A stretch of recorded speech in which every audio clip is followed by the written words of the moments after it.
News 18 India. मंदिर यहाँ बनाएंगे, दुनिया के बाकी हिस्सों में भी बनाएंगे। भारत अब भारत नहीं रह गया है, भारत ग्लोबल हो गया है। एक तरफ अयोध्या में राम मंदिर की धूम पूरी दुनिया देखती है, दूसरी तरफ अबू धाबी जैसे इस्लामिक देश में राम मंदिर की झलक स्वामी नारायण मंदिर में दिखाई दे रही है। अबू धाबी में ये मंदिर बनकर तैयार है। 14 फरवरी को प्रधानमंत्री नरेंद्र मोदी इस मंदिर का उद्घाटन करेंगे और 18 फरवरी को ये मंदिर आम श्रद्धालुओं के लिए खोल भी दिया जाएगा। मंदिर कैसा है ये आपको हम बाद में बताएंगे, लेकिन ये बताइए कि क्या आपने कभी ऐसी कल्पना की थी कि किसी इतने शक्तिशाली मुस्लिम देश में इतना बड़ा हिंदू राम मंदिर बन जाएगा, इतना बड़ा हिंदू मंदिर बन जाएगा? हमने भी नहीं की थी।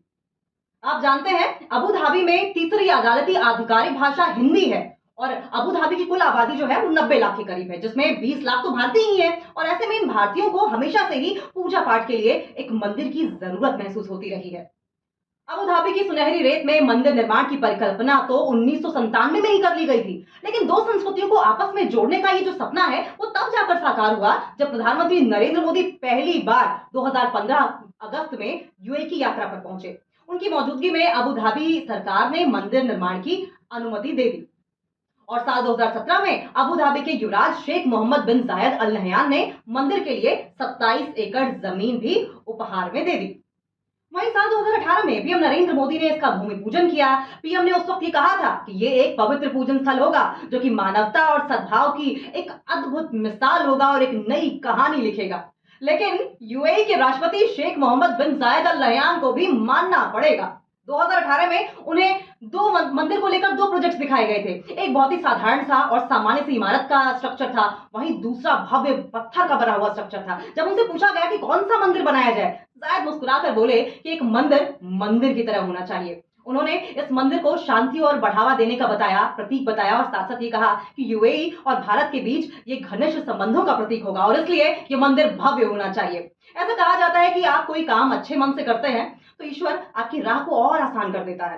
हिंदुस्तान और अबू धाबी ने अच्छे मन से एक दूसरे का हाथ थामा, एक दूसरे के लिए हाथ बढ़ाया और साल 2019 में देखिए इस मंदिर ने mechanical project of the year का अवार्ड भी जीत लिया और तभी से लोगों को इस बात का अंदाजा हो गया कि ये मंदिर कितना भव्य होने वाला है। उत्सुकता और मंदिर बनने को जो इंतजार है, मंदिर पूरा होने का जो इंतजार है लोगों में और ज्यादा बढ़ा हुआ तभी से दिखाई देने लगा जब से इस मंदिर को अवार्ड मिला। मंदिर के निर्माण में 700 करोड़ रुपए से ज्यादा खर्च आया है। मंदिर का निर्माण बोचासन वासी अक्षर पुरुषोत्तम स्वामी नारायण संस्था यानी कि बीएपीएस के नेतृत्व में हुआ है। दुनिया भर में 1100 हिंदू मंदिरों का निर्माण ये संस्था कर चुकी है।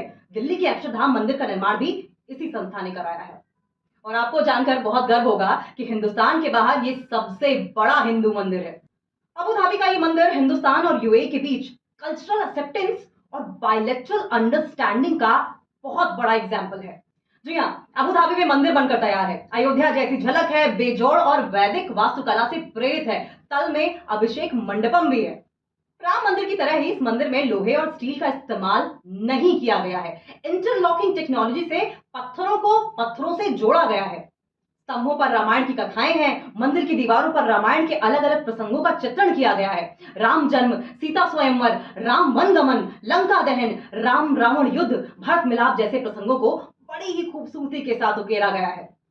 यहाँ एक झरना भी है जो गंगा, यमुना और सरस्वती के स्रोत का प्रतीक है। बनारस की तर्ज पर यहाँ रोज संध्या आरती होगी, घंटा ध्वनि गूंजेगी और शंखनाद भी होंगे। विग्रह के सामने धूप और दिया जलाया जाएगा, हवन भी होंगे। आरती की सुलहरियों से भक्ति की धारा बहेगी, आकाश तक पताका लहराएगी। स्वामी नारायण, अयप्पा और वेंकटेश्वर के जीवन का चित्रण भी है। शिव पुराण और भगवत पुराण की कहानियों पर नक्काशी भी की गई है इस मंदिर में। स्वामी नारायण के भव्य गुंबदों को कहा गया है सद्भाव का गुंबद। ये गुंबद पृथ्वी, जल, वायु और अंतरिक्ष को प्रदर्शित करता है। इस मंदिर में एक तरफ ऊंट बनाए गए हैं जो कि अरबी संस्कृति को दिखाते हैं, वहीं दूसरी तरफ हाथी हैं जो कि भारतीय संस्कृति का प्रतीक है। अरबी घोड़े भी हैं जो भारत और अरब के बीच मैत्री संबंध का प्रतीक है। मंदिर में 7 शिखर हैं जो अमीरात की एकता का प्रतीक है। राजस्थान के कारीगरों ने इस भव्य मंदिर की कल्पना को साकार किया है। इन कारीगरों ने संगमरमर को तराश करके श्री राम और गणेश जी की मूर्तियां उकेरी हैं।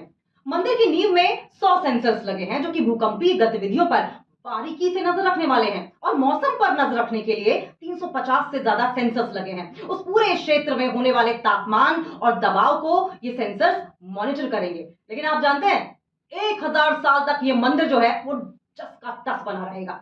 108 फीट की ऊंचाई है, 108 फीट की चौड़ाई भी है। मंदिर की 262 फीट की लंबाई है और इसके अलावा 12 गुंबद पिरामिड हैं जो कि बनाए गए हैं। 7 शिखर और 401 स्तंभ हैं इस मंदिर में। और आप ये भी जान लीजिए कि अभी तक 42 देशों के राजनयिक इस मंदिर का पहले ही दीदार कर चुके हैं। एक समय था जब हिंदुस्तान को पहले कंट्री ऑफ स्नेक चार्मर्स कहा जाता था, क्योंकि दुनिया ये सोचती थी कि हम बहुत पिछड़े हुए हैं, सुपरस्टिशंस में बंधे हुए हैं। लेकिन आज दुनिया के सबसे बड़े और शक्तिशाली देश भारत की संस्कृति को न सिर्फ मान्यता दे रहे हैं, बल्कि अब भारतीय संस्कृति को अपनी संस्कृति का हिस्सा भी बना रहे हैं।